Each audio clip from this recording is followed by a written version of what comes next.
Bien, buenas tardes, un placer.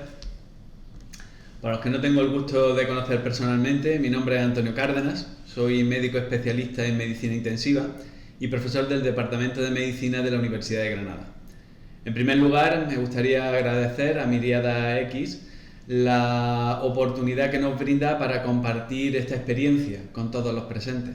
Y en segundo lugar, y muy especialmente, a la línea y Avante de la Fundación Progreso y Salud de la Junta de Andalucía, por la oportunidad que hemos tenido y sobre todo por la forma de apostar que ha tenido en este tipo de formación que es imprescindible, como veremos, para la nueva normalidad, que al fin y al cabo es lo que tratamos de establecer aquí. Nosotros lo que vamos a tratar es de, si podemos ver ya la presentación, lo que vamos a tratar es de afrontar cómo podemos abordar lo que se ha venido a conocer como la nueva normalidad desde el punto de vista de la simulación, porque al fin y al cabo, si nosotros somos capaces de fusionar la simulación con la realidad, podremos tener una formación adecuada de nuestros profesionales para la lucha contra esta enfermedad. El paradigma de la enseñanza de la medicina a lo largo de la historia se ha basado fundamentalmente en la presencialidad, ya que la presencialidad permitía la gran interacción entre el maestro y el discípulo. Sin embargo, hoy, precisamente hace 6 meses, que una partícula nanométrica de 80 nanómetros cambió el mundo y vino a cambiar el mundo, cambiando por una parte nuestra vida personal, pero también indudablemente nuestra vida profesional, afectando a todas y cada una de las áreas del conocimiento y a todas y cada una de las prácticas clínicas. Como es bien conocido, la COVID-19 es una enfermedad que se caracteriza por 3 elementos fundamentales. En primer lugar, la gran heterogeneidad en la expresión clínica. En segundo lugar, y otro elemento fundamental, es que es una enfermedad con afectación multiorgánica. Y en tercer lugar, un elemento clave, su gran capacidad de transmisión. Estos elementos, y en especial este último, su gran capacidad de transmisión, ha condicionado una serie de cambios profundos en la relación entre el paciente y el médico. Y esa relación se ha visto mucho más afectada, si cabe, por estos cambios tan dramáticos en la atención al paciente crítico, por muchos factores. Pero uno de los factores fundamentales que ha producido este gran cambio en la relación médico-paciente, centrada especialmente en el paciente crítico, ha sido que, como todos sabemos, para el control global del paciente crítico, en muchas ocasiones es necesario realizar un conjunto de técnicas. Técnicas, algunas de ellas, que son capaces o presentan alto riesgo de generación de aerosoles y, por lo tanto, alto riesgo de transmisión de la enfermedad.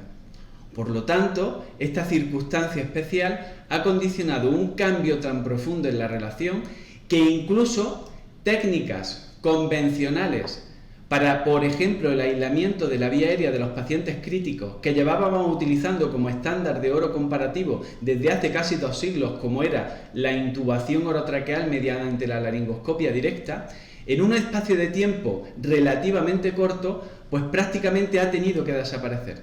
Y ha tenido que desaparecer y ser sustituida por otro recurso tecnológico como es la videolaringoscopia, con 2 objetivos fundamentales. En primer lugar, indudablemente, mejorar la atención de nuestros pacientes, es decir, garantizar la seguridad de nuestros pacientes, por múltiples factores, pero fundamentalmente por la capacidad de la realidad aumentada que ofrece la videolaringoscopia.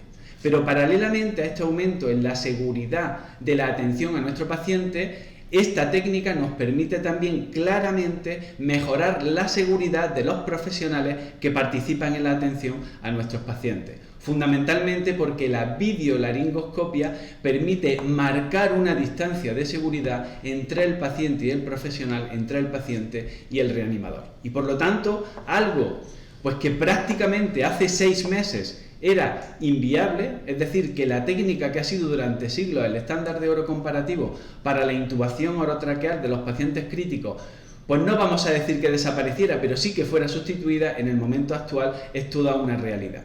Y esto se pone de manifiesto porque, al fin y al cabo, en la era pre-COVID y en la era COVID o post-COVID, todas las actuaciones relacionadas con la instrumentalización avanzada de la vía aérea en el paciente crítico para la intubación orotraqueal han cambiado. Si os dais cuenta, si se dan cuenta, en la era pre-COVID, la protección de los profesionales era una protección básica. Por otra parte, la herramienta que utilizábamos era el laringoscopio convencional. Además, era muy importante que podíamos utilizar la ventilación con bolsa autohinchable previo al acceso a la vía aérea. Por otra parte, la secuencia de inducción anestésica rápida, aunque es cierto que estaba generalizada, pero no estaba universalizada. Los filtros de alta eficiencia no eran obligatorios, así como tampoco era obligatorio que quien realizaba la técnica de la intubación orotraqueal fuera el profesional con más experiencia. Y no había una limitación en el acceso del número de profesionales al área de reanimación. Pero en poco tiempo, esto que era el estándar de oro ha cambiado. Y en la era COVID o post-COVID, en primer lugar, partimos de la base que la protección de los profesionales tiene que ser una protección avanzada. En segundo lugar, el estándar de oro comparativo, que era el laringoscopio, lo hemos sustituido por la videolaringoscopia. Otro elemento clave es que no está indicado la utilización de la bolsa autohinchable para la ventilación previa. Realizamos las técnicas de secuencia de inducción anestésica rápida prácticamente de forma universalizada. Los filtros de alta eficiencia son imprescindibles, no recomendables, sino imprescindibles. Y desde el punto de vista de la atención por parte de los profesionales, se recomienda que el aislamiento de la vía aérea lo realice siempre el profesional con más experiencia. Y por otra parte, y con el objetivo fundamental de limitar el riesgo de transmisión, el número de profesionales que acceden a la zona de la reanimación para participar en la atención al paciente está limitado, y además está limitado de forma considerable.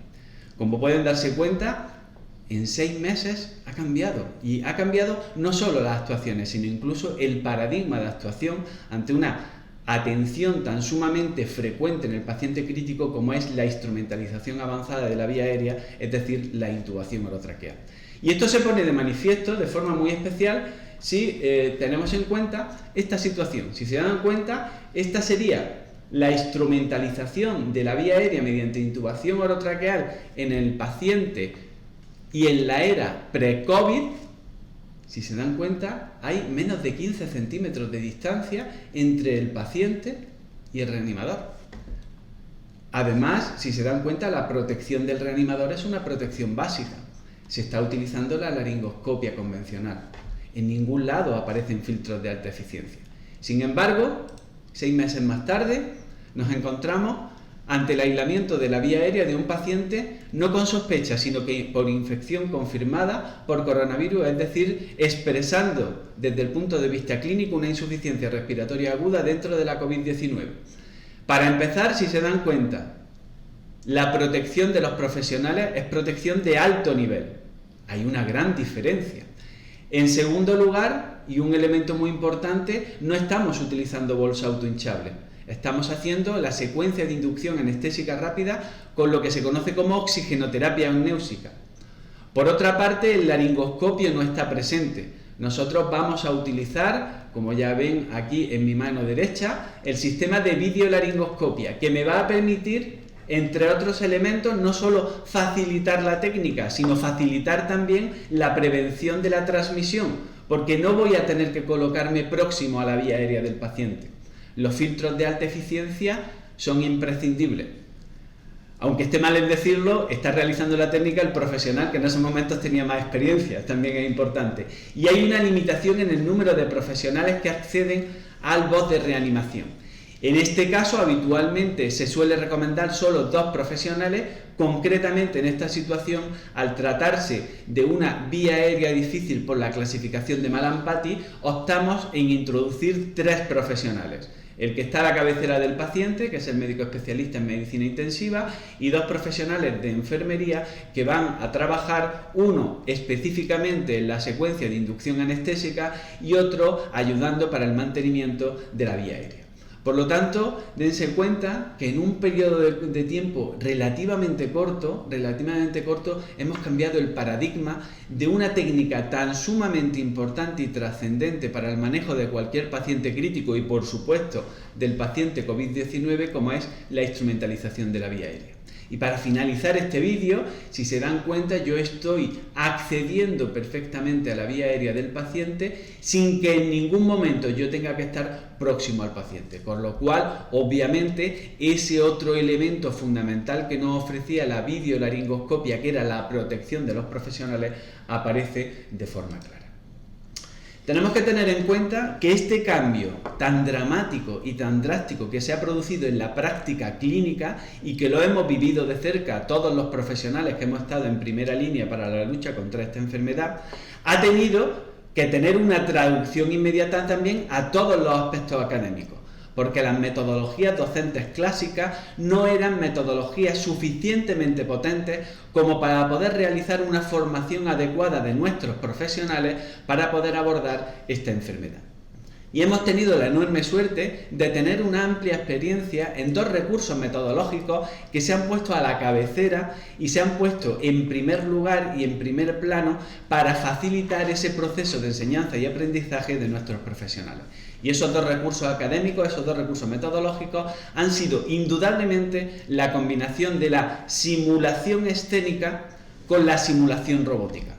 Por lo tanto, todos estos años anteriores en los cuales hemos profundizado y hemos trabajado tanto en estas metodologías docentes nos han permitido, a la hora de afrontar la formación de nuestros profesionales, llegar a una situación en la cual, gracias a estos recursos metodológicos, pudieron adquirir, y además de forma muy rápida, todas las competencias necesarias para afrontar un paso fundamental en la atención al paciente con COVID-19, como es la instrumentalización de la vía aérea.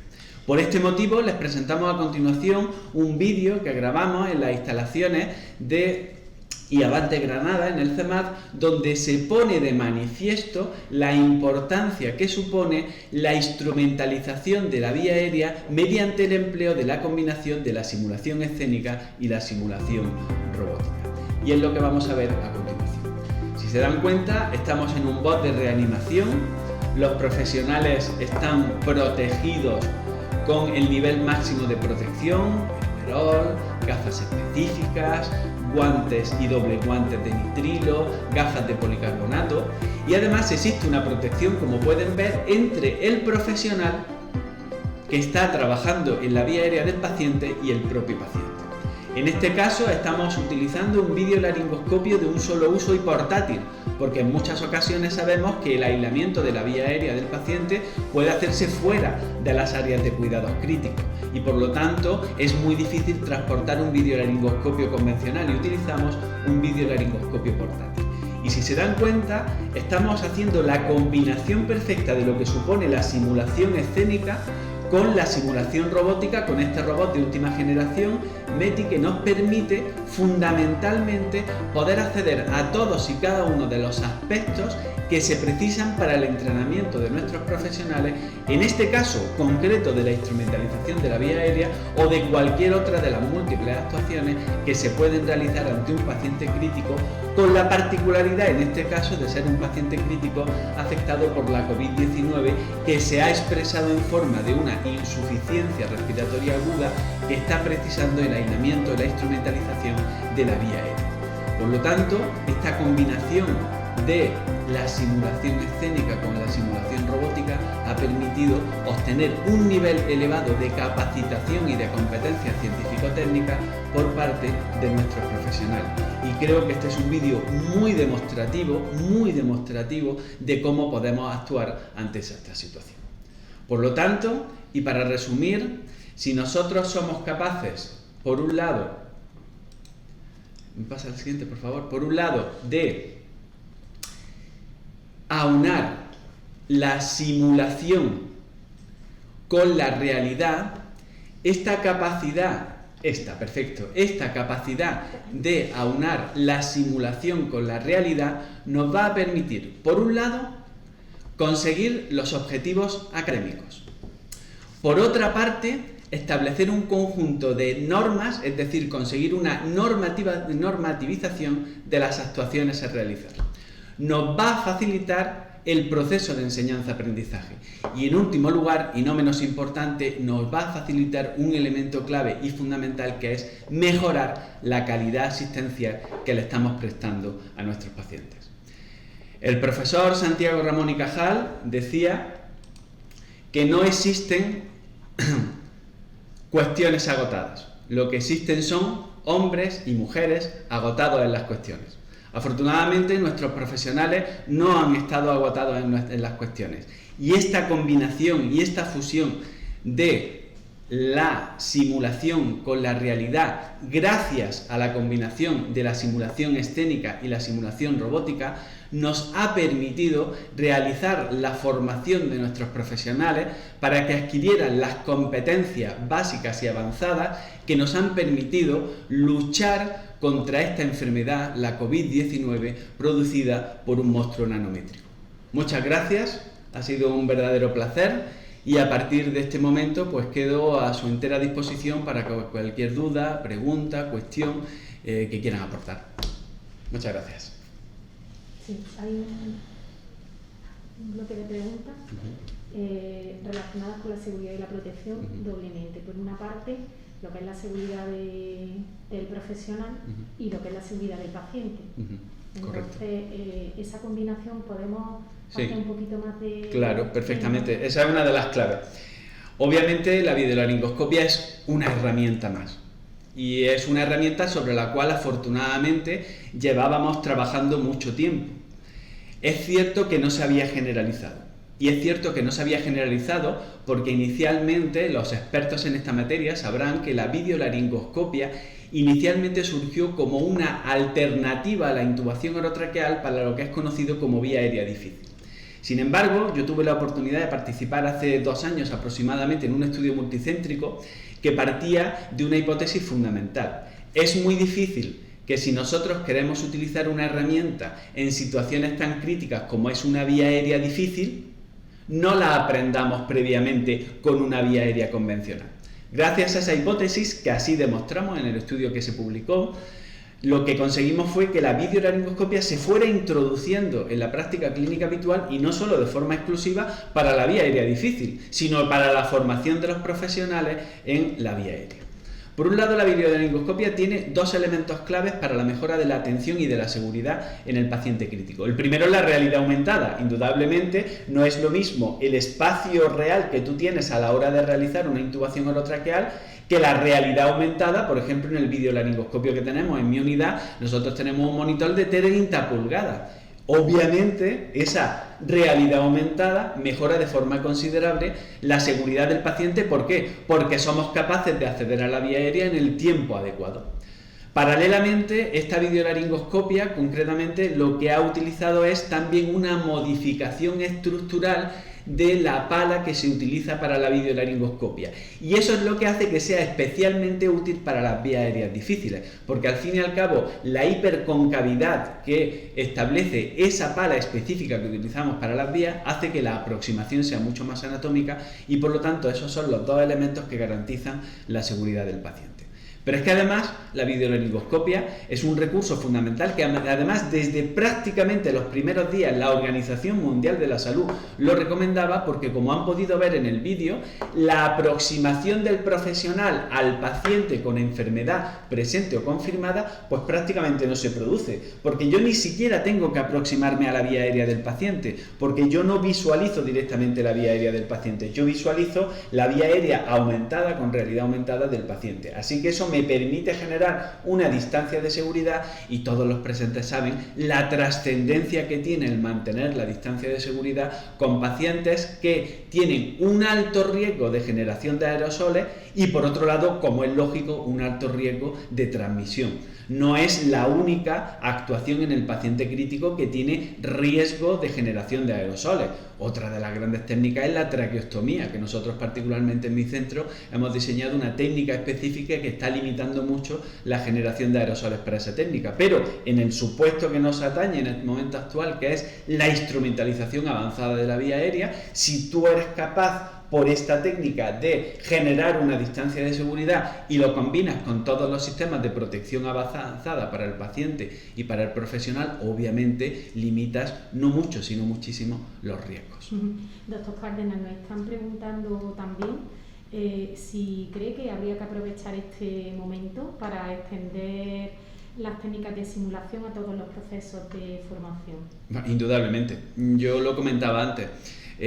Todos estos años donde hemos estado trabajando, y Avante fue pionero allá por los años 2004, 2005 en este tipo de técnicas, porque hay que reconocer que aunque la simulación escénica y la simulación robótica lleva tiempo, pero también tenemos que entender que robots de última generación tampoco llevamos tantos años teniendo. Pero en cualquiera de los casos lo que está claro es que aquellos que tuvimos la enorme suerte y responsabilidad de participar en los primeros programas de simulación robótica y escénica, pues hemos contado con la suerte de que esto hemos podido unirlo y fusionarlo para formar ahora a nuestros profesionales. Nosotros hemos puesto un ejemplo. Cuando hablamos de este tema dijimos, ¿qué mejor ejemplo en el momento que estamos viviendo que la simulación robótica y escénica para la instrumentalización de la vía aérea? Pero esto hoy día se puede extender a cualquier práctica clínica, a cualquiera, y no solo en el mundo que nos viene ahora post-COVID o COVID, sino para prácticamente todo, porque obviamente entenderemos que la garantía de calidad y sobre todo la garantía de seguridad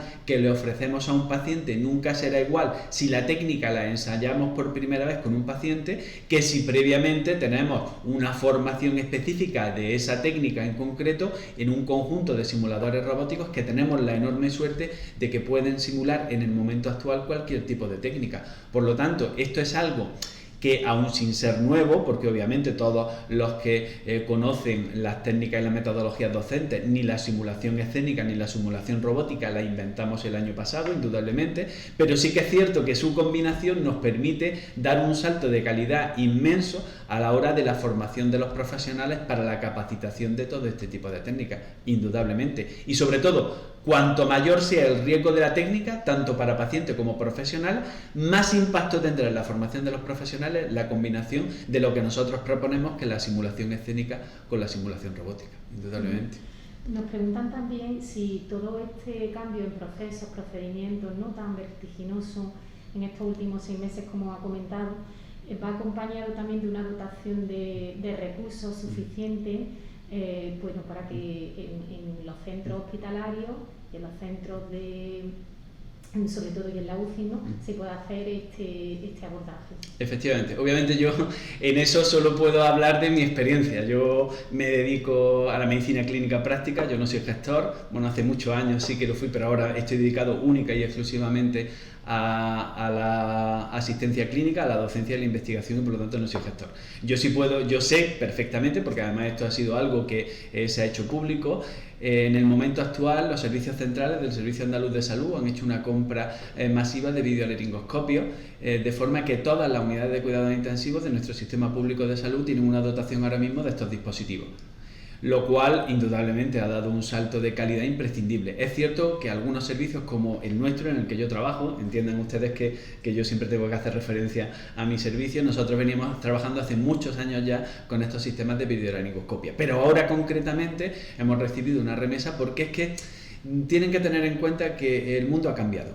Y yo creo que el mundo, y esto ya es una opinión personal, esto no va a desaparecer dentro de 15 días ni dentro de 3 meses, sino que tenemos que adaptarnos a una nueva realidad. Por eso hablan de la nueva normalidad. Y por lo tanto yo creo que concretamente, y en el sistema público de salud en el que yo trabajo, esto se lo han tomado muy en serio y han entendido que había determinados aspectos muy concretos, y uno de ellos concretamente ha sido el del aumento de la seguridad para pacientes y profesionales mediante el empleo de videolaringoscopia, y han hecho una inversión, y además una grandísima inversión. Y teniendo en cuenta el mundo en el que nos movemos, la situación económica en el que vivimos, yo creo que eso es lo que viene a formar parte de la enorme responsabilidad de nuestro sistema público de salud. No sé si contesto con eso, pero sí, en cualquiera de los casos creo que también es importante decir las cosas cuando se hacen bien, como es este caso, ¿no? No sé si quieres reseñar alguna cosa más.